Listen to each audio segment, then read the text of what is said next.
20 years. That's how long I, Astrid Snow, lived as the invisible daughter in the Snow household of Cedar Ridge, Montana. While my older brother Marcus basked in the spotlight of our parents' unwavering devotion, I existed in the shadows, watching, hoping, and slowly learning to expect nothing. But sometimes, life has a way of rewriting the story you thought was already finished. Sometimes, the person everyone overlooks becomes the one who changes everything.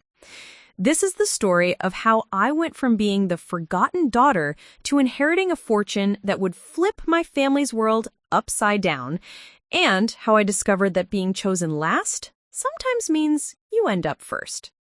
Before we jump back in, tell us where you're tuning in from, and if this story touches you, make sure you're subscribed, because tomorrow I've saved something extra special for you. The morning of my 23rd birthday started like every other morning in the Snow house, with Marcus at the center of attention and me preparing breakfast for everyone while trying to remain invisible.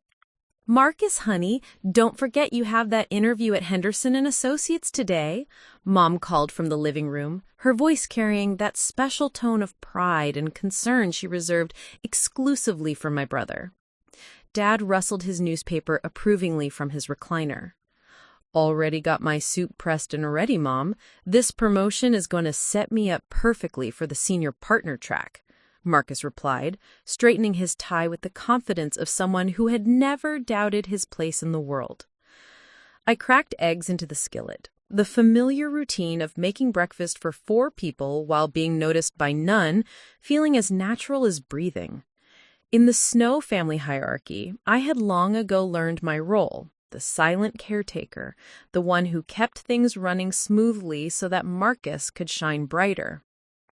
Astrid, don't forget you put extra cheese in Marcus's omelet. You know how he likes it, Mom instructed without looking up from scrolling through her phone, probably checking Marcus's LinkedIn profile for the 100th time this week.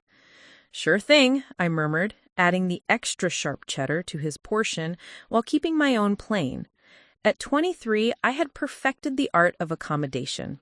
Need someone to drive Marcus to his college interviews when he was 18? Astrid would do it. Need someone to proofread his resume? Astrid was available. Need someone to work double shifts at the local diner to help pay for Marcus's business school applications? Astrid never complained. The kitchen was my domain by default, not because I particularly loved cooking, but because someone had to do it, and that someone was never going to be Marcus. The morning light filtered through the gingham curtains Mom had hung 15 years ago, casting familiar shadows across the worn linoleum floor.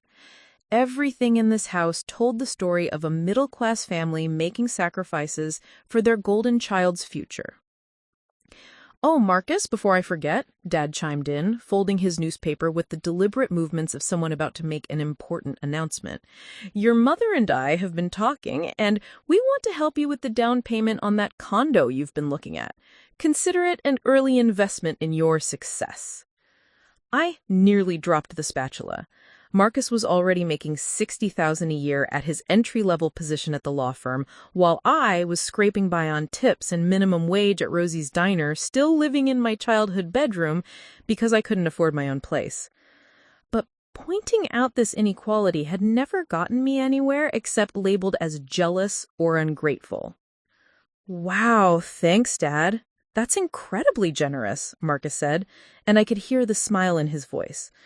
With your help, I'll be able to get that 2-bedroom in the Riverside complex, perfect for entertaining clients. We're so proud of you, son, Mom said, her voice thick with emotion. You're everything we hoped you would become.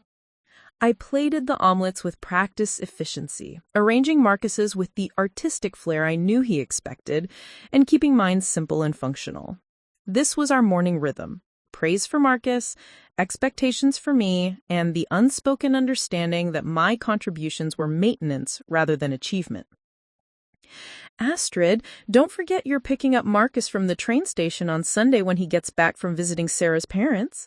Mom added casually, referring to Marcus's girlfriend of 2 years, a perfectly polished pre-law student who fits seamlessly into their vision of Marcus's bright future. Already on my calendar, I replied, setting the plates down on our small dining table.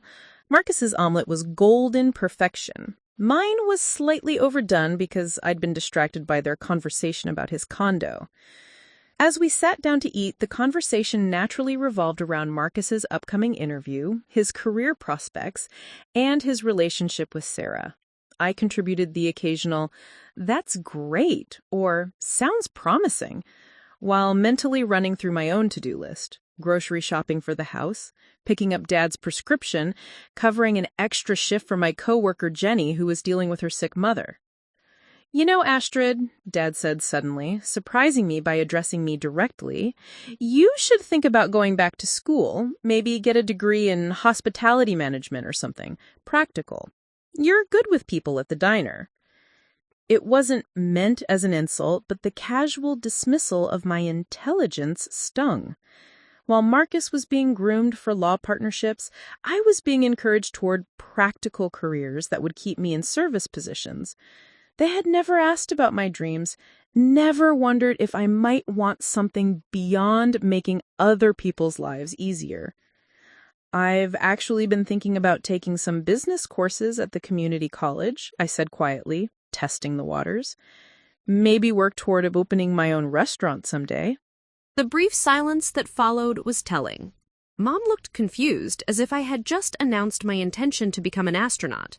Dad's expression was gentle but patronizing. "That's sweet, honey, but restaurants are incredibly risky businesses. Most of them fail within the first year," Dad said with the tone of someone explaining reality to a child. "Maybe focus on getting a stable position first. There's security in working for someone else." Marcus looked up from his omelet with what he probably thought was encouraging. "Yeah, Astrid, and restaurant hours are brutal. You're already working so hard at Rosie's. Maybe try for a management position there instead of trying to reinvent the wheel." Their concern felt genuine, but it was the kind of concern that assumed I was incapable of handling anything challenging or ambitious. In their eyes, I was competent enough to manage their household needs and reliable enough to support Marcus's endeavors, but not visionary enough to build something of my own. After breakfast, I cleaned the dishes while Marcus got ready for his big interview, and Mom planned a celebration dinner for when he gets the promotion. The running water and clinking plates provided a soundtrack to my thoughts as I processed the familiar dynamics of our family morning. This was my ordinary world, a life measured by how well I supported everyone else's dreams while quietly shelving my own. I had grown accustomed to being the dependable one, the one who asked for nothing and gave everything. In Cedar Ridge, Montana, I was known as Marcus Snow's little sister, or the girl who works at Rosie's, never as Astrid Snow, with my own identity and aspirations. My bedroom, where I retreated after the dishes were done, told the story of someone caught between childhood and an adulthood that hadn't quite begun. Posters of places I wanted to travel competed for wall space with my high school diploma and a few culinary magazines I'd been collecting. A notebook on my nightstand contained restaurant business plans I'd been sketching out for 3 years, pages filled with menu ideas and financial projections that no one else knew existed. The view from my window showed the same neighborhood I'd grown up in, modest houses with well-kept lawns, the kind of place where everyone knew everyone and very little changed from year to year. It was comfortable and safe, but it felt increasingly like a cage designed to keep me exactly where I was. That afternoon, as I walked to my shift at Rosie's Diner, I passed the Henderson and Associates office where Marcus was interviewing. I wondered what it would feel like to have people invest in my potential the way my parents invested in his. I wondered what it would feel like to have someone believe I was capable of great things.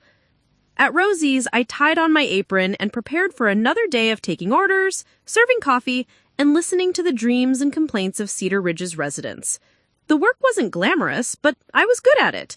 I remembered every regular customer's usual order, could balance 6 plates on my arms without breaking a sweat, and had a talent for making people feel heard during their brief interactions at my tables.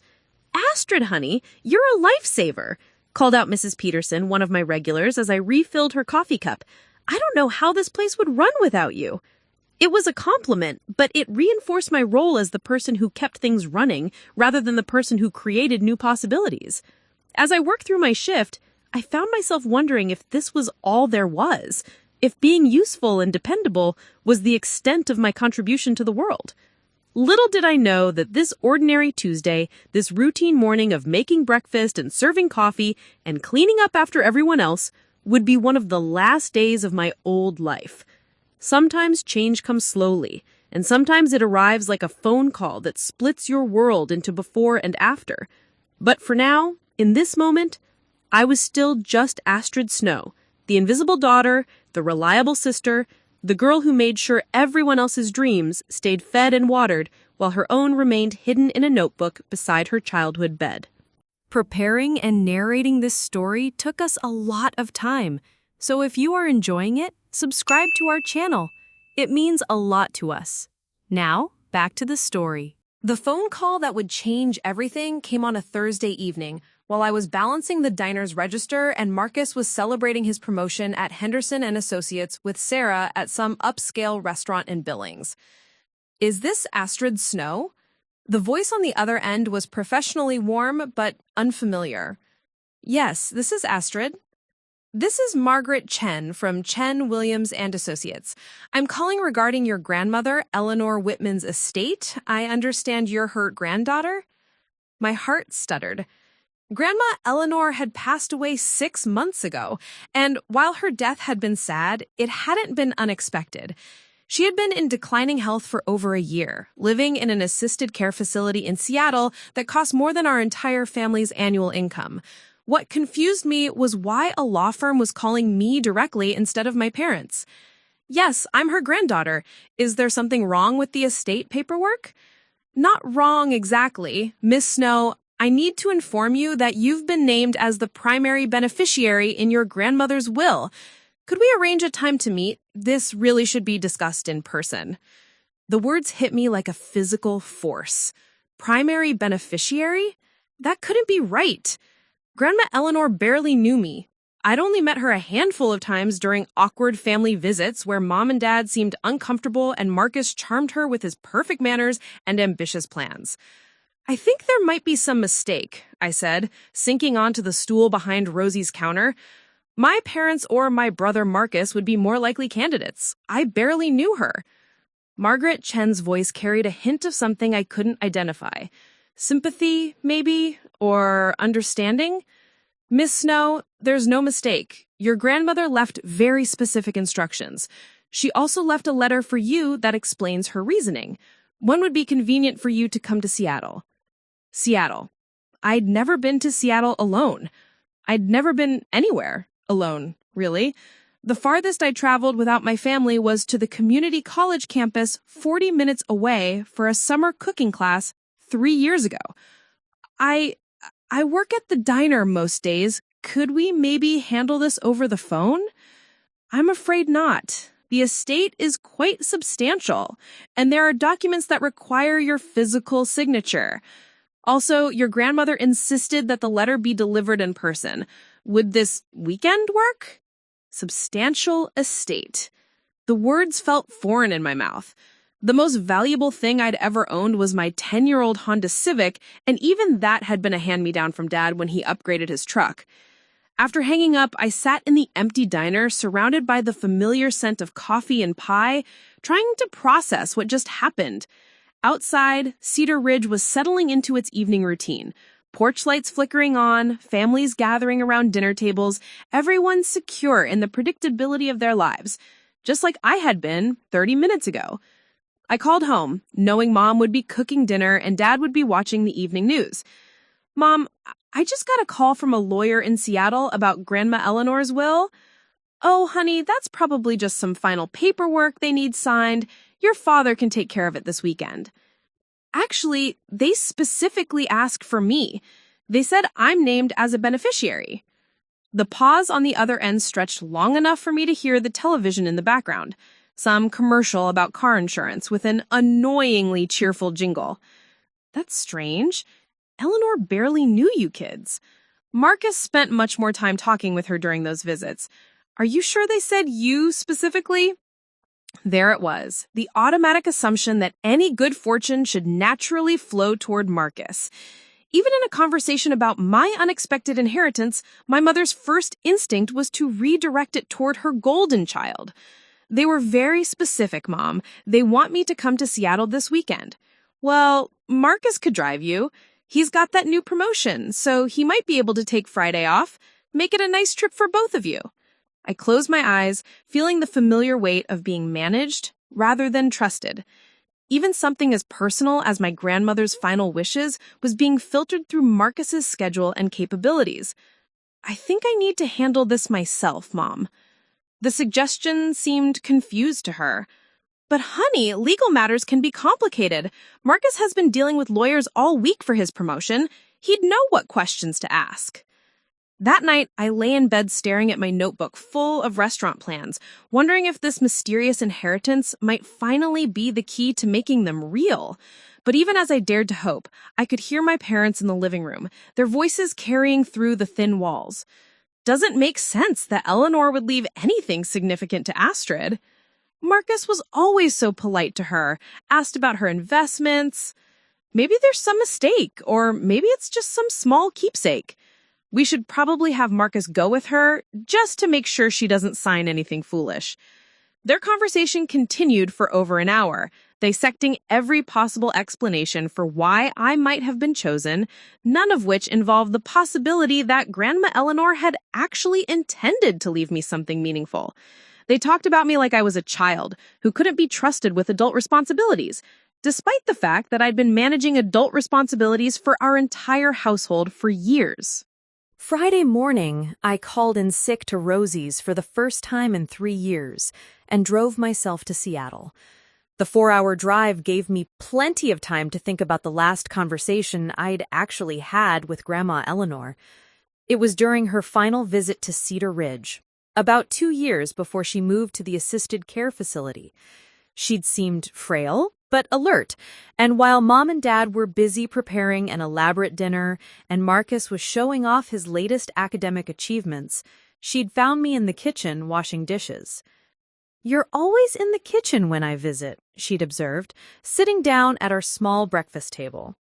"Someone has to keep things running," I'd replied, not thinking much of the comment. "And who keeps things running for you, Astrid?" The question had surprised me. No one had ever asked me that before. "I don't really need anyone to keep things running for me. I'm fine." She'd watched me finish the dishes in silence before speaking again. "I was 23 once, living in my parents' house, taking care of everyone but myself. I thought it was noble. Took me 30 years to realize I was just being convenient. At the time, I'd assumed she was just making conversation. Old people sometimes shared random memories or observations. I dried my hands, offered her some tea, and changed the subject to something safer. Now, driving through the mountainous landscape between Montana and Washington, I wondered if that conversation had been more significant than I'd realized. Chen, Williams & Associates occupied the 20th floor of a gleaming downtown Seattle building that made every structure in Cedar Ridge look like a dollhouse. Margaret Chen was a woman in her 50s, with kind eyes and the sort of confidence that comes from years of handling other people's most important moments. "Miss Snow, thank you for making the trip. Please have a seat." Her office overlooked Elliott Bay, where ferries moved like slow, purposeful toys across the gray water. The view alone was worth more than anything I'd ever seen from a workplace. "Before we discuss the specifics of the inheritance, your grandmother wanted you to read this." She handed me an envelope with my name written in Grandma Eleanor's careful script. Inside, the letter was longer than I'd expected.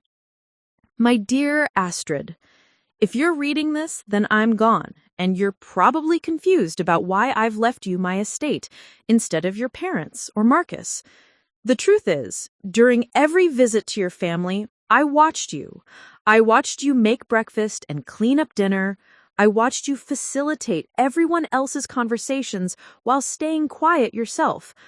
I watched you work double shifts to help pay for Marcus's education while your own dreams got pushed aside. Most importantly, I watched you in the kitchen during my last visit when you told me you were fine, taking care of everyone but yourself.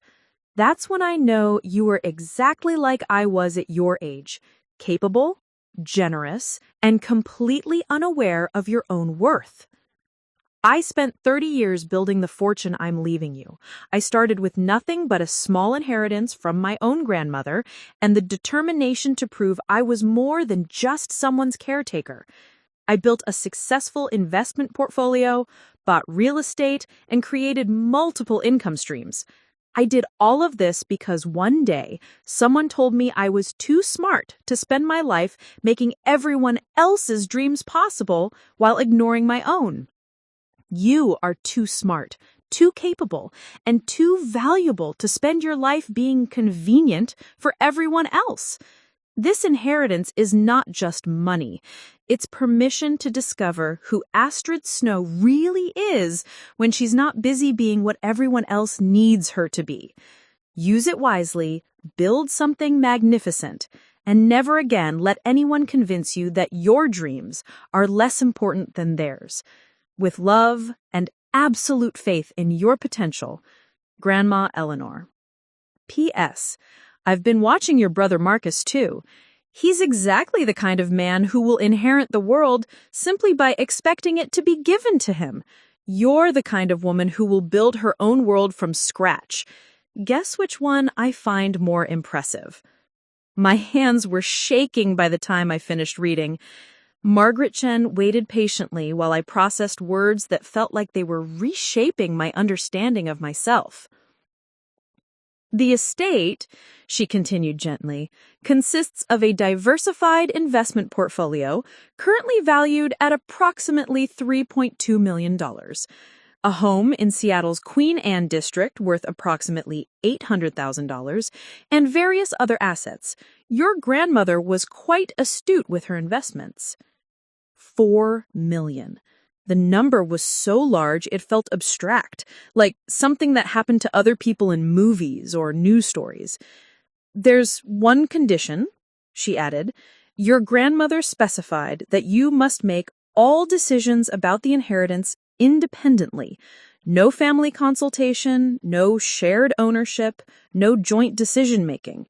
She was very clear about this. The inheritance is yours alone to use as you see fit. I thought about Mom and Dad at home, probably planning how Marcus could help me manage whatever small keepsake they assumed I'd inherited. I thought about Marcus, celebrating his promotion and planning his bright future with Sarah. I thought about my notebook full of restaurant dreams and my tiny bedroom in a house where I had never been seen as anything more than helpful. For the first time in my 23 years, someone had chosen me first. Someone had liked and decided that I deserved to be the main character of my own story. The wake-up call wasn't just the phone call from the lawyer.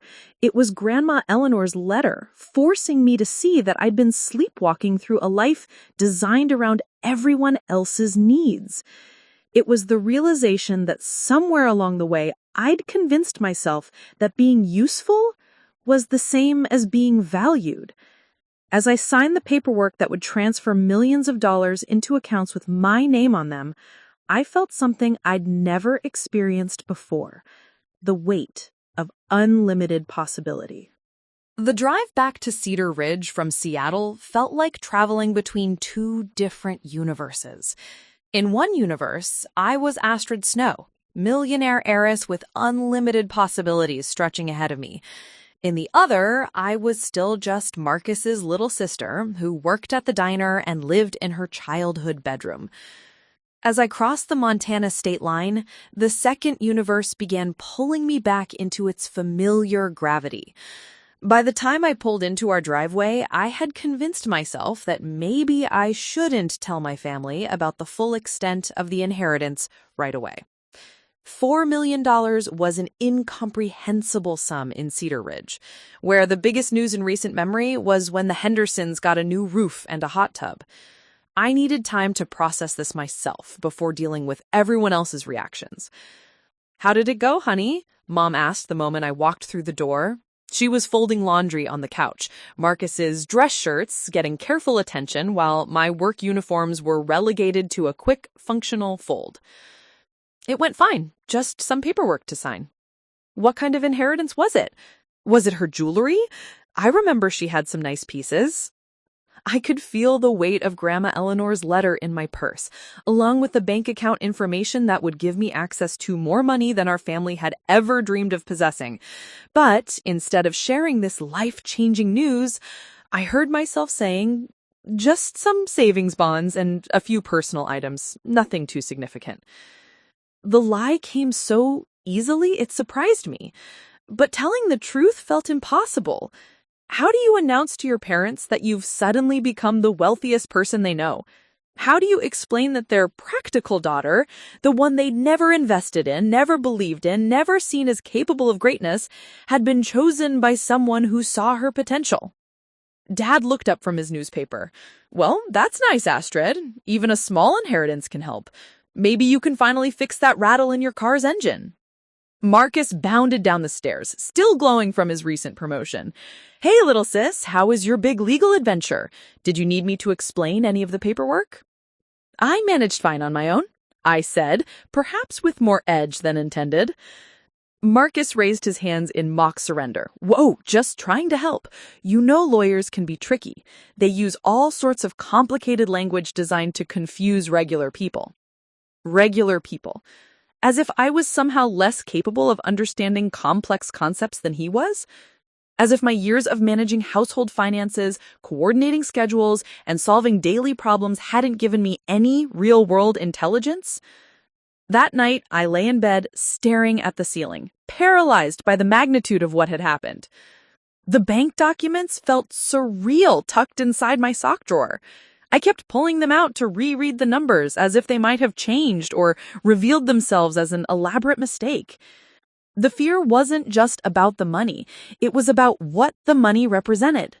For 23 years, I had built my identity around being the person who didn't ask for much, who made do with whatever was left over, and who found fulfillment in helping others achieve their dreams. If I suddenly had millions of dollars and unlimited options, who was I supposed to become? The restaurant dreams in my notebook felt simultaneously more possible and more terrifying than ever. What if I failed? What if I proved my parents right about my limitations? What if this inheritance was just an accident and I didn't actually deserve it? My family, meanwhile, had already absorbed the news of my small inheritance and moved on. Marcus was busy planning his move to the Riverside condo, and my parents were researching vacation packages for their first trip to Europe, a dream they'd been postponing for years while funding Marcus's education and career development. "Astrid, we've been thinking," Dad announced over dinner a week after my return from Seattle. "With Marcus moving out soon, your mother and I would like to do some traveling. We were wondering if you'd be comfortable managing the house while we're away.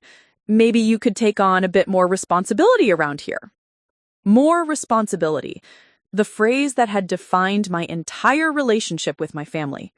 Even as a millionaire, I was still being asked to take care of everyone else's needs. "How long were you thinking of traveling?" I asked. "Well, we'd start with 2 weeks in Italy, then maybe see how we like it. If we enjoy it, we might make it a regular thing. Marcus always said we should see more of the world while we're still young enough to enjoy it." Marcus always said. Even their dreams were somehow attributed to his wisdom and encouragement. "That sounds wonderful," I heard myself saying. "I'd be happy to watch the house." But as I said it, I felt something inside me recoil. Here I was, with the resources to travel anywhere in the world, to start any business I wanted, to live any life I could imagine, and I was agreeing to house sit while my parents finally pursued their own adventures. The breaking point came the following Saturday. Marcus was packing boxes in his childhood room, preparing for his move to the condo that my parents' financial support had made possible. I was helping him, naturally, because that's what I always did. "You know, Astrid," he said, carefully wrapping a framed photo of himself receiving an academic award. "I've been thinking about your situation." "My situation?" "Well, you're 23, still living at home, working at a diner. Don't you think it's time to start planning for your future?" The condescension in his voice was so casual, so automatic, that I don't think he even realized how insulting he sounded. Here was my brother, who had lived at home until 6 months ago, whose education had been funded by our parents and my extra work shifts, whose career connections had been facilitated by Dad's business relationships, lecturing me about planning for my future. "I have been thinking about my future," I said quietly. "Good. What kind of plans? Maybe I could help you network. I know people at several companies now who might be looking for reliable administrative staff." Administrative staff. He saw me as someone whose highest aspiration should be answering phones and filing paperwork for other people's important businesses. "Actually, I've been thinking about opening my own restaurant." Marcus laughed, not maliciously, but with the kind of automatic dismissal that cuts deeper than deliberate cruelty. "Astrid, come on. Restaurants are incredibly risky. The failure rate is astronomical. You'd need serious capital, business experience, connections in the food industry. It's not like flipping burgers at Rosie's." "I know it would be challenging." "Challenging? It would be nearly impossible. Look, I know you love cooking, and you're good at it, but running a restaurant is completely different from making dinner for the family. There's inventory management, staff scheduling, health department regulations, marketing, financial planning. Have you even taken a business class?" Each word felt like a small stone being thrown at my dreams. The terrible part was that his concerns weren't entirely wrong. Restaurants were risky, and I didn't have extensive business experience. But his certainty that I was incapable of learning, growing, or succeeding at anything beyond service work was breathtaking in its casual cruelty. "Maybe you could start smaller," he continued, oblivious to the impact of his words. "Maybe take some community college courses in business basics. Get a job at a corporate chain to learn their systems. Work your way up over 10 or 15 years. By the time you're 40, you might have enough experience to consider opening a small cafe." 40? He was suggesting I spend the next 17 years preparing to maybe, possibly, attempt a scaled-down version of my dreams. That night, I sat at my bedroom window, looking out at Cedar Ridge's quiet streets, Grandma Eleanor's letter spread on my lap. "Never again let anyone convince you that your dreams are less important than theirs," she had written.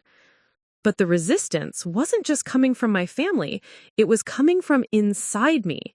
23 years of being told I was practical rather than visionary, helpful rather than capable, reliable rather than remarkable, had left deep marks.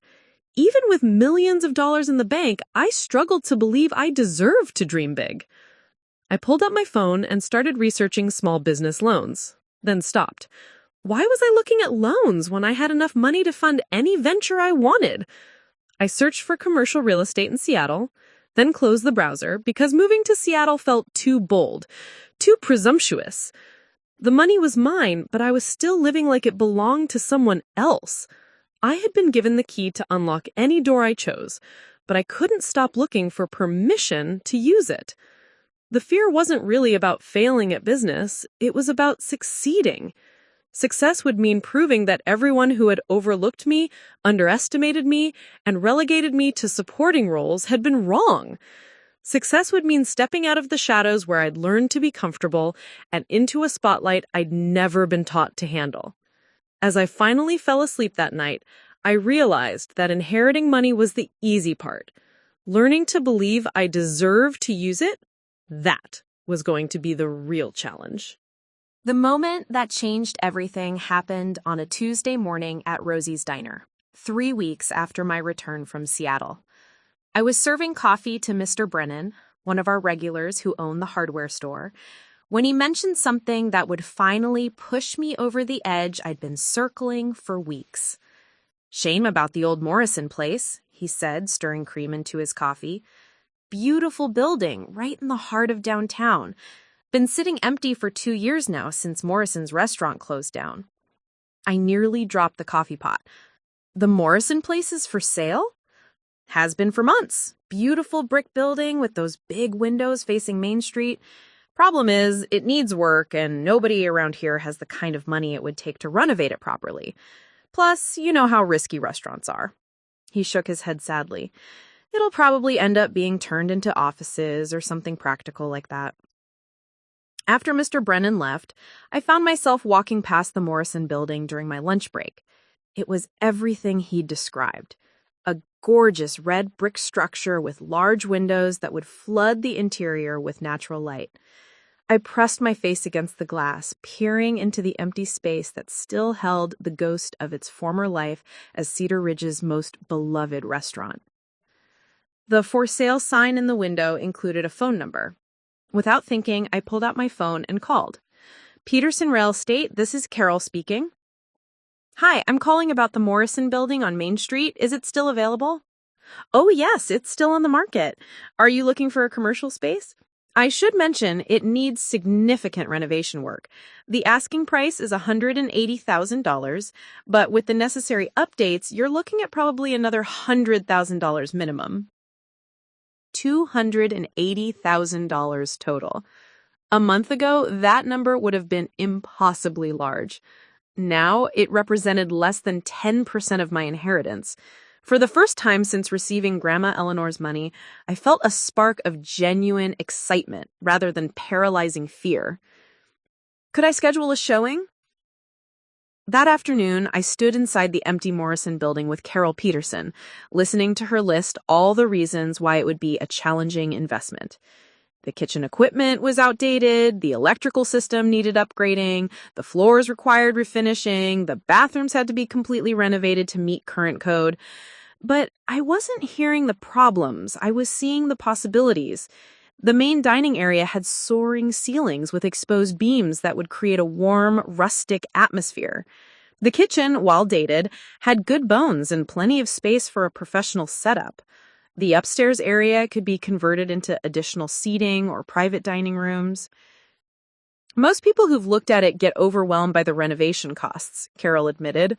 It's a beautiful building, but it's a big project for anyone without serious capital and construction experience. I walked through the space again, imagining tables filled with customers enjoying fresh, locally sourced meals. I pictured the walls decorated with art from local artists, the windows letting in morning sunshine while people lingered over coffee and pastries. I saw myself in the kitchen, finally using my cooking skills to create something meaningful, rather than just keeping everyone else fed. I'd like to make an offer, I heard myself saying. Carol looked surprised. Well, that's wonderful. What kind of financing are you working with? I can recommend some excellent commercial lenders. Who? I'll be paying cash. The words hung in the air between us. In Cedar Ridge, Montana, 23-year-old diner waitresses didn't casually announce they'd be making cash offers on commercial real estate. Cash? Carol repeated, clearly trying to process this information. Yes, full asking price, cash offer, assuming the inspection goes well. That evening, I sat in my car in our driveway for 20 minutes, holding the purchase agreement I had signed. I had just committed to buying a building and starting a restaurant. After years of dreaming in secret, after weeks of paralyzing fear and self-doubt, I had finally taken action that couldn't be undone or dismissed as unrealistic planning. The hardest part would be telling my family. Dinner that night was the usual affair. Mom updating us on her and Dad's travel planning, Marcus discussing his latest achievements at the law firm, and me listening while mentally rehearsing how to announce that I was about to become a business owner. Oh, Astrid, Mom said as she served dessert. I forgot to mention, Mrs. Henderson stopped by the diner today and said you've been looking at that old Morrison building. Please tell me you're not getting any crazy ideas about trying to reopen it as a restaurant. The casual dismissal in her voice was so automatic, so expected, that I almost reverted to my usual pattern of deflection and reassurance. Instead, I felt something different rise up in me. a clarity I'd never experienced before. Actually, I put in an offer on the building today. The silence that followed was profound. Dad's fork stopped halfway to his mouth. Mom's face went through several expressions before settling on confused concern. Marcus looked like I'd announced my intention to join the circus. Astrid, honey, Mom said carefully, that building would cost hundreds of thousands of dollars. Even if you could get a loan, the monthly payments would be impossible on your diner salary. I'm not getting a loan. I'm paying cash. Marcus laughed, but it was strained. Astrid, come on. Where would you get that kind of money? Your inheritance was just some savings bonds, right? This was the moment I'd been avoiding for weeks. The moment when I would have to reveal the truth and watch their entire understanding of our family dynamic shift. The inheritance was significantly larger than I initially mentioned. Grandma Eleanor left me a substantial amount of money. How substantial? Dad asked, his newspaper forgotten. Approximately $4 million? The silence this time was different, deeper, more shocked, tinged with something that might have been disbelief or even denial. $4 million? Mom whispered. That's not possible. Eleanor barely knew you. She spent much more time talking with Marcus during visits. She left a letter explaining her decision. She said she'd been watching me take care of everyone else while putting my own dreams aside, and she wanted to give me the chance to build something for myself. Marcus shook his head slowly. This doesn't make sense. Grandma Eleanor was always asking about my studies, my career plans. She seemed impressed with my ambitions. Why would she leave everything to you instead of... He stopped himself, but the implication hung in the air. Instead of the successful grandson who was obviously more deserving.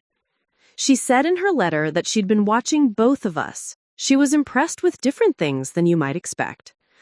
Dad set down his coffee cup with deliberate care. Astrid, $4 million is serious money. You need to be very careful about making major financial decisions without proper guidance. Maybe we should all sit down with a financial advisor before you do anything drastic. There it was, the immediate assumption that I couldn't handle important decisions alone, that I needed management and oversight to avoid making mistakes. I've already made my decision about the restaurant. The offer has been accepted. But, honey, Mom said, her voice taking on the tone she'd used when I was 5 and about to touch a hot stove. Restaurants fail all the time. You could lose everything. Maybe you should start with something smaller, something safer. You could put the money in certificates of deposit, live off the interest. You'd never have to work again. Never have to work again. The suggestion revealed everything about how they saw me. Not as someone with ambitions and creativity, but as someone whose highest aspiration should be comfortable passivity. I don't want to never have to work again. I want to build something meaningful. I want to create a place where people in this community can gather and enjoy exceptional food. I want to showcase local farmers and suppliers. I want to prove that Cedar Ridge can support something more ambitious than just getting by. Marcus leaned forward, his expression earnest in the way that meant he was about to explain reality to someone too naive to understand it. Astrid, I appreciate your enthusiasm, but running a restaurant requires skills you don't have. Business management, marketing, financial planning, staff supervision. You've never even been a manager at Rosie's. Then I'll learn. I'll hire consultants, take courses, find mentors. The money gives me the resources to get whatever education I need. But why take such an enormous risk? You could invest that money conservatively and live comfortably for the rest of your life. Why gamble it all on something so uncertain? The question revealed the fundamental difference between how they saw the inheritance and how I saw it. To them, it was a safety net, a guarantee of comfortable mediocrity. To me, it was fuel for finally becoming the person I was meant to be. Because Grandma Eleanor didn't leave me this money so I could play it safe. She left it to me because she believed I was capable of building something significant. She saw potential in me that none of you have ever seen. The words came out harder than I had intended, but they were true. For 23 years, my family has seen me as helpful but not visionary, reliable but not remarkable. They loved me, but they'd never believed in me the way Grandma Eleanor had. Astrid, Mom said softly, we just don't want to see you get hurt. We love you, and we want you to be happy. I know you love me, but your version of happiness for me is always about safety and limits. You want me to be happy within the boundaries of what you think I'm capable of. Grandma Eleanor wanted me to discover what I'm actually capable of. That night, I called Margaret Chan in Seattle to confirm that the purchase could proceed. I arranged for inspections, contacted contractors for renovation estimates, and began researching commercial kitchen equipment. For the first time in my life, I was making major decisions based on my own vision rather than everyone else's expectations. The threshold I crossed wasn't just about buying a building or starting a business. It was about finally believing that I deserved to occupy space as the main character of my own story. It was about choosing growth over safety, possibility over certainty, and my own dreams over everyone else's limitations. As I fell asleep that night, I realized I was no longer the person who had driven to Seattle 3 weeks ago. That person had been trapped by other people's definitions of who she was and what she could achieve. This person, the one who had just committed to creating something unprecedented in her own life, was someone entirely new. The morning after closing on the Morrison building, I stood in the empty space with my key in hand, feeling simultaneously exhilarated and terrified. The building was officially mine, but owning it and knowing what to do with it were entirely different challenges. The renovation estimates I'd received ranged from $120,000 to $200,000, and every contractor who walked through the space seemed to discover new problems that hadn't been mentioned in the inspection. "You're going to need to completely rewire the kitchen," explained Tom Martinez, the third contractor I'd consulted. "The electrical system is from the 1980s, and it won't support modern commercial equipment. Plus, the plumbing for the dishwasher station needs to be relocated to meet current health department codes." Each consultation revealed layers of complexity I hadn't anticipated. Building permits, health department regulations, ADA compliance requirements, fire safety codes, the list of mandatory upgrades seemed to grow daily. My notebook, once filled with menu ideas and decorating dreams, was now crammed with contractor quotes, permit applications, and regulatory checklists. The learning curve was steep and unforgiving. I spent hours researching commercial kitchen layouts, studying successful restaurant floor plans, and trying to understand the difference between a convection oven and a combination oven. YouTube became my university, teaching me about everything from grease trap maintenance to proper ventilation systems. But the technical challenges were nothing compared to the social ones. Word of my purchase had spread through Cedar Ridge with the speed that only small-town gossip can achieve. The reactions were mixed, and many of them were harder to handle than I had expected. "Astrid Snow bought the Morrison place," I overheard Mrs. Patterson telling her friend at the grocery store. "Can you believe it? That little girl who works at Rosie's. I wonder where she got that kind of money." The speculation about my finances was relentless and often uncharitable. Some people assumed I'd taken out massive loans that would inevitably lead to bankruptcy. Others whispered about mysterious benefactors or questioned whether I'd somehow obtained the money through less than legitimate means. The idea that I might simply have inherited it fair and square seemed to be the least popular theory. My family dynamics had shifted in ways I hadn't anticipated. Mom and Dad were polite but distant, treating me like I joined a cult they didn't understand. They asked careful questions about my progress, but offered no encouragement or support. Marcus had become actively hostile, making pointed comments about people who think money can buy expertise and the importance of learning to walk before you try to run. "It's just irresponsible," he said during dinner one evening, ostensibly talking to our parents but clearly performing for my benefit. "Starting a business in a field where you have no professional experience, in a building that needs massive renovation, in a town that couldn't even keep Morrison Restaurant profitable? It's a perfect storm of bad decision-making." The most painful part was that some of his criticisms weren't entirely wrong. I was inexperienced. The building did need expensive work, and Cedar Ridge had struggled to support upscale dining in the past. But his certainty that I would fail, his apparent investment in my failure, cut deeper than any contractor's bad news or permit office rejection. The permit process alone nearly broke my spirit.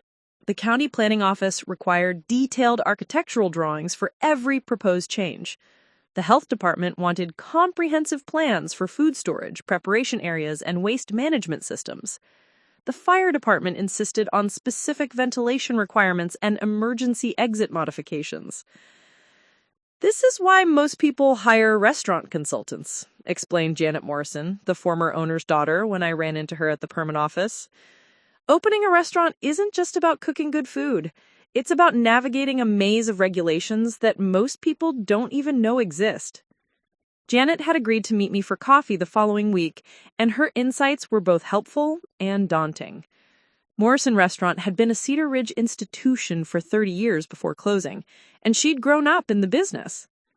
"The building has good bones," she assured me as we sat in the coffee shop that had taken over part of her family's former customer base.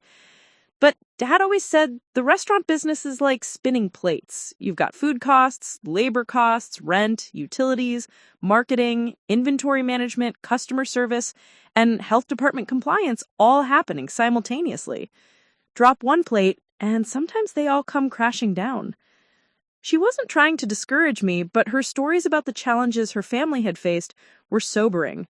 Supply chain disruptions that left them without key ingredients during busy weekends, staff shortages that forced family members to work 18-hour days, equipment breakdowns that cost thousands to repair, customer complaints that could damage their reputation despite years of excellent service. The worst part, Janet continued, was how personal it all became. When people didn't like a dish or had a bad experience, it felt like they were rejecting our family, not just criticizing a business. As autumn progressed, the renovation work began in earnest. I had chosen Tom Martinez as my general contractor after interviewing 6 candidates, partly because of his experience with commercial kitchens, and partly because he was the only one who didn't talk down to me or suggest I was in over my head. But even with Tom's expertise, every day brought new complications. The original hardwood floors, which I'd planned to refinish, turned out to have water damage that required complete replacement in several sections. The vintage tin ceiling, which added so much character to the space, was hiding a leak that had compromised the structural integrity of 2 support beams. "This is normal for old building renovations," Tom assured me as we stood looking at the exposed beam that would need to be reinforced. "Every building has secrets you only discover once you start opening up the walls. The good news is, once we address these issues, you'll have a solid foundation for the next 50 years. The costs were escalating beyond my initial projections, but I still had plenty of money to cover the overruns. The real challenge was the timeline. What I'd hoped would be a 3-month renovation was looking more like 6 months, which meant I wouldn't be able to open until spring at the earliest. Meanwhile, I was trying to educate myself about every aspect of restaurant management while maintaining my shifts at Rosie's. I enrolled in a food service management course at the community college, driving 40 minutes each way twice a week for evening classes. I studied menu pricing strategies, learned about inventory rotation systems, and practiced calculating food costs down to the penny. The textbooks were dense with information I'd never needed to consider as a line cook. Labor cost percentages, profit margins, break-even analysis, customer acquisition costs. Running a restaurant required mathematical precision I'd never associated with cooking. My instructor, Professor Williams, had owned 2 restaurants before returning to academia, and he pulled no punches about the industry's brutal realities. 60% of restaurants fail within the first year. 80% fail within 5 years. The restaurants that survive do so because their owners understand that this is primarily a business that happens to serve food, not a cooking hobby that happens to make money. His words echoed in my head during sleepless nights when I second-guessed every decision I'd made. Was I just an idealistic dreamer who thought she could succeed where experienced restaurateurs had failed? Was Marcus right about my lack of qualifications? Had Grandma Eleanor overestimated my capabilities? The self-doubt was compounded by the isolation. My old life at Rosie's no longer felt quite right. I was mentally planning my own restaurant while serving customers in someone else's. But my new life as a business owner hadn't really begun yet. I existed in an uncomfortable limbo, too committed to turn back, but not yet successful enough to prove my critics wrong. The technical learning curve seemed endless. I spent weekend mornings visiting wholesale food suppliers in Billings, learning about ordering minimums and delivery schedules. I toured successful restaurants in nearby cities, studying their layouts and asking managers about their operational challenges. I interviewed potential staff members, even though I was months away from hiring anyone. Every conversation revealed new layers of complexity I hadn't considered. Insurance requirements for food service businesses, workers' compensation policies, liquor licensing procedures, point-of-sale systems, online reservation platforms, social media marketing strategies. The restaurant business chooses you as much as you choose it, explained Maria Santos, who owned a successful bistro in Bozeman. It demands everything: your time, your money, your energy, your creativity, your patience. The question isn't whether you're qualified on paper. The question is whether you're willing to learn fast enough and work hard enough to survive the first year. As winter approached and construction continued inside my building, I realized that buying the Morrison place had been the easy part. Now came the real test, proving that I could transform a pile of money and a set of dreams into a functioning business that would serve my community and sustain itself financially. The challenges were bigger and more numerous than I had anticipated, but something had shifted in my approach to handling them. Instead of being paralyzed by everything I didn't know, I was energized by everything I was learning. Each obstacle overcome, each new skill acquired, each problem solved was evidence that I was becoming someone I'd never been before, someone who could handle complexity, navigate uncertainty, and build something meaningful from the ground up. The scared girl who had hidden her dreams in a notebook was becoming a woman who solved problems in the real world. The crisis began with a phone call from Tom Martinez on a frigid February morning, 6 months into what was supposed to be a 3-month renovation. Astrid, we need to talk. Can you meet me at the building in an hour? His tone carried a weight that made my stomach drop. Over the months of working together, Tom had delivered plenty of bad news about unexpected costs and timeline delays, but he'd always maintained an optimistic outlook about eventual solutions. This call felt different. I found him standing in what would eventually be my kitchen, staring at a section of exposed wall where the construction crew had been installing new electrical outlets. The expression on his face told me everything I needed to know before he said a word. "We found asbestos," he said simply. "It's in the insulation around the old heating system and in some of the ceiling tiles. We can't continue work until it's professionally removed." Asbestos? Even I knew that was serious. How serious are we talking? Complete work stoppage until remediation is finished. We're looking at probably 6 weeks of specialized removal work, then another 2 weeks before we can restart construction. And the cost? He handed me a preliminary estimate from the abatement company. $47,000, just for removing the asbestos, not including the delays to every other aspect of the project. I sank onto a stack of drywall sheets, feeling the weight of the setback crush the optimism I'd been carefully maintaining. "There's more," Tom continued reluctantly. "While we were investigating the asbestos, we discovered that the foundation has some settling issues on the north side. Nothing catastrophic, but it needs to be addressed before we can pass final inspection. That's another 15 to 20,000 plus more delays." I stared at the numbers calculating rapidly in my head. Between the original renovation costs, the previous overruns, and now these new discoveries, I was looking at total expenses of nearly $300,000, double my initial estimate. The money wasn't the problem. I still had plenty left from Grandma Eleanor's inheritance. But the timeline was devastating. When would we realistically be able to open? If everything goes perfectly from here on out, late summer. More realistically, early fall. Fall. Nearly a full year after I'd expected to open. I thought about the deposit I'd already put down on equipment, the staff interviews I'd been conducting, the marketing plans I'd been developing. Everything would have to be postponed, rescheduled, or scrapped entirely. That evening, I sat in my car outside the building, watching snow fall on the construction dumpster and safety barriers that had become a permanent fixture on Main Street.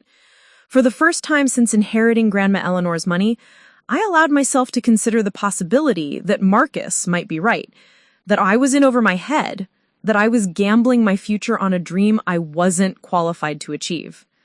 The doubts multiplied when I got home and found my parents waiting in the living room with expressions that could only be described as interventional.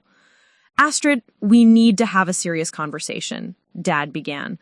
"Word is getting around town about the problems with your building. People are starting to talk about whether you'll ever actually open." "Construction delays happen," I said, though my voice lacked conviction. "Tom says these issues are common with old buildings." "Honey, we're worried about you. You've been under so much stress, working yourself to exhaustion, trying to learn everything about running a restaurant while dealing with all these construction problems. Maybe it's time to consider that this might not be the right path." Marcus, who had been quiet until now, leaned forward with the expression of someone about to deliver difficult but necessary truth. "Astrid, I've been doing some research on restaurant failure rates in small towns. The statistics are really sobering. Even experienced restaurateurs struggle to make it work in markets like Cedar Ridge." He pulled out a folder. Of course, he'd prepared documentation and began reading statistics about small-town restaurant closures, seasonal fluctuations in rural dining markets, and the challenges of competing with established chains. The average startup restaurant burns through over $400,000 in the first year. You're already approaching that number and you haven't even opened yet. At what point do you cut your losses and pivot to something more sustainable? Their concern felt genuine, but underneath it was the familiar assumption that I should abandon my ambitions and return to the safer, smaller life they had always envisioned for me. They loved me, but their love came with boundaries they weren't willing to see me cross. "What exactly are you suggesting I do?" I asked. "Sell the building. You'll probably take a loss, but you'll still have most of your inheritance intact. Maybe invest in something stable or use the money to get additional education. There's no shame in recognizing when a project isn't working out." The conversation continued for over an hour, with my parents presenting what they clearly saw as rational alternatives to my risky restaurant venture. They suggested I could buy a franchise of an established restaurant chain, which would come with proven systems and corporate support. They proposed that I could use my inheritance to fund Marcus's law practice in exchange for a partnership, combining my capital with his expertise. Every suggestion involved me stepping back from my own vision and either supporting someone else's dreams or choosing a safer, more conventional path. Even their attempts to help were really attempts to redirect me toward the kind of life they thought I should want. The breaking point came the next week when I had to make a decision about the asbestos removal. The longer I waited, the more money I'd lose on equipment rentals and contractor scheduling delays. But proceeding meant committing to another $47,000 and accepting that my opening would be delayed by nearly a year. I was sitting in my car outside the permit office, trying to summon the courage to sign the abatement contract, when my phone rang. It was Sarah, Marcus's girlfriend. "Hi, Astrid. I hope you don't mind me calling. Marcus mentioned you're going through a tough time with the restaurant, and I wanted to reach out." I was surprised by the call. Sarah and I had always been polite but distant. She was clearly Marcus's girlfriend first and foremost, with little interest in developing an independent relationship with his family. "I wanted to tell you something," she continued. "Before I met Marcus, I actually tried to start my own business. It was a boutique marketing consultancy. Nothing as ambitious as what you're doing, but it was my dream. I'd never known this about Sarah. In all of the family dinners and celebrations, she'd only ever talked about her pre-law studies and her plans to work at established firms. What happened? I gave up, she said simply. The first time I hit a major obstacle, a client who refused to pay, some cash flow problems, I panicked and convinced myself I wasn't cut out for entrepreneurship. I told myself I was being practical, that working for someone else was more secure. She paused, and I could hear something like regret in her voice. I've been watching you this past year, seeing how you've handled every setback and kept moving forward. I've been watching Marcus, too, and how he talks about your situation. The truth is, I think he's scared. Scared of what? Scared that you're going to succeed. Marcus has always been the golden child, the one with the bright future and the important career. If his little sister, the one everyone saw as just helpful and practical, builds something amazing, it changes how everyone sees both of you. Her words hit me like cold water. I'd been so focused on my own fears and doubts that I hadn't considered the possibility that my family's resistance might be coming from their fears rather than their genuine concern for my well-being. I regret giving up on my business every single day, Sarah continued. Don't let other people's fears become your limitations, even if they love you, sometimes especially if they love you. That night, I reread Grandma Eleanor's letter for the 100th time, focusing on one particular line. You are too smart, too capable, and too valuable to spend your life being convenient for other people. The asbestos and foundation problems weren't evidence that I should quit. They were tests of my commitment to my own vision. The delays weren't signs of failure. They were the price of building something substantial, rather than taking shortcuts. The next morning, I signed the abatement contract and authorized the foundation repairs. When Tom asked if I was sure about the additional costs and delays, I found myself smiling for the first time in weeks. I'm sure. Let's build this right, however long it takes. But the real crisis wasn't the construction problems or the family pressure. It was the moment I had to choose between the comfort of other people's expectations and the uncertainty of my own potential. It was the decision to continue believing in myself, even when everyone I loved was suggesting I shouldn't. As I walked through my gutted building, surrounded by the chaos of renovation and the promise of what it would become, I realized something important. The people who love you will often try to protect you from the very risks that could transform your life. Sometimes the most loving thing you can do for yourself is to disappoint them by refusing to stay small. The crisis point wasn't about money or timelines or construction delays. It was about whether I would choose growth over safety, possibility over certainty, and my own vision over everyone else's fear. For the first time in my life, I chose myself. 18 months after that first phone call from Margaret Chen, I stood in the doorway of Eleanor's table, my restaurant, finally complete and ready for its grand opening. The morning sun streamed through the large windows, illuminating the warm brick walls, the carefully restored tin ceiling, and the elegant dining room that had emerged from months of chaos and setbacks. The name had come to me during the final weeks of construction.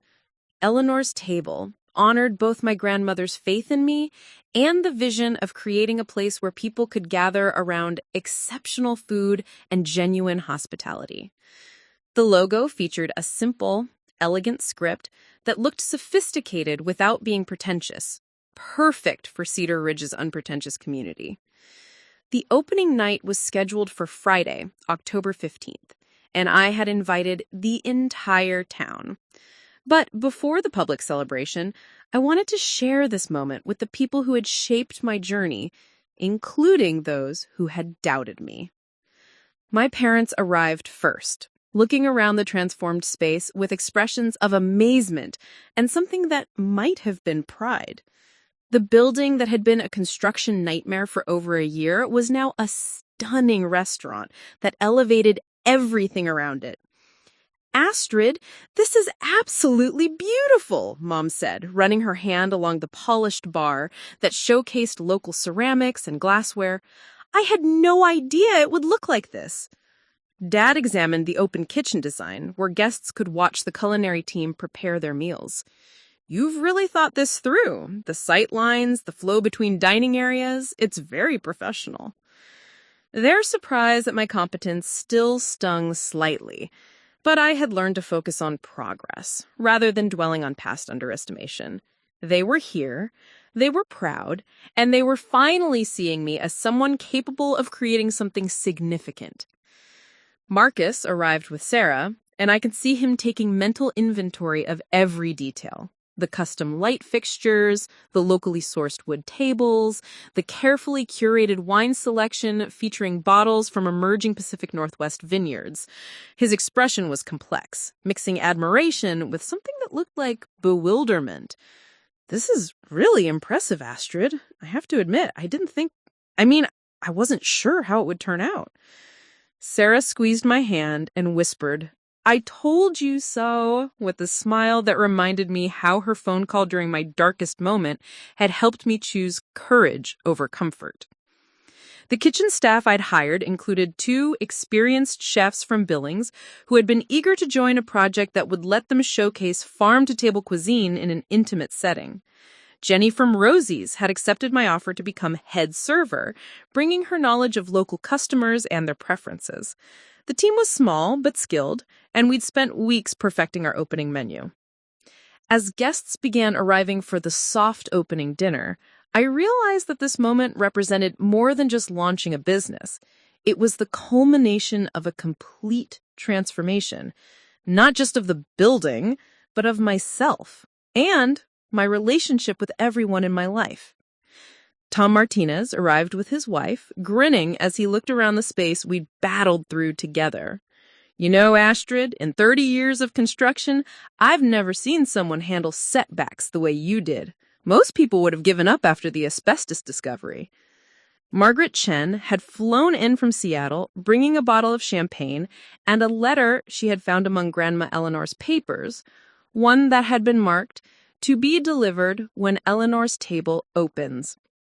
Your grandmother apparently had quite specific instructions about when this should be shared, Margaret said, handing me the sealed envelope. I opened it later that evening, after the last guest had left, and I was alone in my restaurant, finally able to absorb what I had accomplished. My dearest Astrid, if you're reading this, it means you've done something I always knew you were capable of, but that you probably doubted you could achieve. You've built something meaningful from nothing but vision and determination. I want you to know that leaving you my inheritance wasn't charity or an accident. It was an investment in someone I recognized as having the rare combination of intelligence, creativity, and resilience that great entrepreneurs possess. You reminded me of myself at your age, capable of so much more than anyone around you realized. But more than that, you reminded me that sometimes the people who seem the most content taking care of everyone else are actually the ones with the biggest dreams and the strongest determination to make them real. I hope your restaurant becomes everything you've envisioned and more. But even if it doesn't, even if business is harder than you expect or success takes longer than you hope, never forget that you've already proven the most important thing. You're brave enough to bet on yourself. That's a quality that will serve you well in every endeavor for the rest of your life.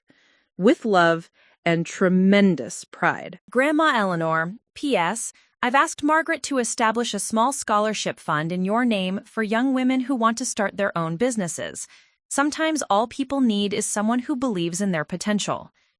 The scholarship fund was news to me, but it felt like the perfect completion of the circle Grandma Eleanor had started. She had invested in my potential, and now that investment would continue growing, creating opportunities for other young women who needed someone to believe in their dreams. 6 months after opening, Eleanor's table had exceeded every projection I'd made. We were booked solid most weekends, had received glowing reviews in regional food magazines, and had become a destination that drew diners from as far as Billings and Bozeman. The combination of exceptional food, warm hospitality, and the unique atmosphere we'd created had filled a need in the community that I'd sensed but hadn't been sure actually existed. More importantly, the success had fundamentally changed how my family saw me and how I saw myself. I was no longer Marcus's little sister or the helpful girl from Rosie's. I was Astrid Snow, successful entrepreneur and respected businesswoman who had transformed not only her own life, but had contributed something valuable to her community. Marcus and I had found a new equilibrium in our relationship. He no longer felt the need to offer condescending advice about my career choices, and I no longer felt the automatic impulse to defer to his supposed expertise. We were finally relating to each other as equals, successful adults who had chosen different but equally valid paths. "I owe you an apology," he said during a family dinner at the restaurant several months after opening. "I spent so many years thinking I was protecting you by managing your expectations, but I was really just protecting my own position as the successful one in the family." His honesty was unexpected and healing. "You weren't wrong about the risks. Starting a restaurant was risky, and I was inexperienced, but you were wrong about my ability to learn and adapt." My parents had also evolved in their understanding of my capabilities. Jad had started referring people to the restaurant with obvious pride, and Mom had begun consulting me for advice about their own financial decisions, a reversal of roles that would have been unimaginable 2 years earlier. The most satisfying transformation, though, was internal. The woman who had hidden her dreams in a notebook and apologized for taking up space had become someone who made decisions confidently, solved problems creatively, and pursued ambitious goals without asking permission or seeking validation. I had learned that inheriting money was just the beginning. The real inheritance was the permission to discover who I was when I stopped limiting myself to other people's expectations. It was the understanding that being overlooked for 20 years didn't diminish my worth. It had just delayed my debut. On the first anniversary of Eleanor's Table's opening, I stood in the same doorway where I'd started this story, looking out at a dining room full of happy customers enjoying food that I had conceived, in a space that I had created, surrounded by staff that I had hired and trained. The invisible daughter had become the architect of her own remarkable life. The girl who had spent years making everyone else's dreams possible had finally made her own dreams real. And somewhere, I was certain that Grandma Eleanor was smiling, knowing that her investment in an overlooked granddaughter had paid dividends beyond anything she could have calculated in her most optimistic projections. The story that had started with 20 years of being chosen last had ended with me choosing myself first, and discovering that sometimes that's all the permission you need to change everything. Up next, you've got 2 more standout stories right on your screen. If this one hits the mark, you won't want to pass these up. Just click and check them out. And don't forget to like, subscribe, and turn on the notification bell so you don't miss any upload from us.